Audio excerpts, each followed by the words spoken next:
In today's news for you, when do you need to see the doctor for a head injury? WIS has been covering the unexpected death of a car accident victim who thought he was okay. But hours after his car crash, he developed headache symptoms and sadly passed away the next day.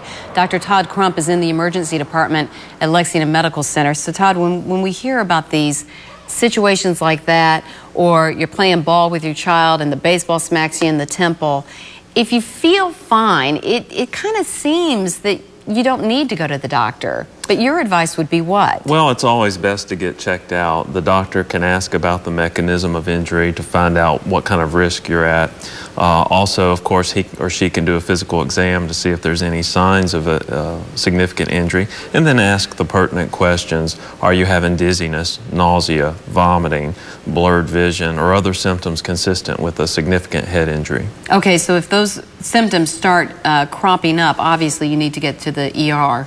Certainly. And then your physician can order any appropriate testing, such as a CT scan of the brain, to see if there's any kind of injury to the brain. We're looking at video of you and Jack Kinsey from yesterday when Jack was over there reporting on this situation. So in the brain, what we're seeing here, obviously that on the left side would be the trauma to the brain? Right. That's a file CT scan that we had, which shows evidence of hemorrhage into the brain, and that white area is blood, which is certainly abnormal. But you would only know that through the scan sometimes, right? Typically. Sometimes a physician can tell that there's significant injury just based on the physical exam, but typically one needs a CT scan or other form of imaging to evaluate completely. Who is more at risk of a head injury, a little child or middle-aged people, or somebody as they get older? Right.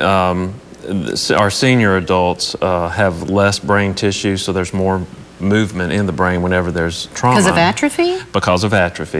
And so they are at more of a risk for a brain injury and bleeding, especially if they're taking blood thinners.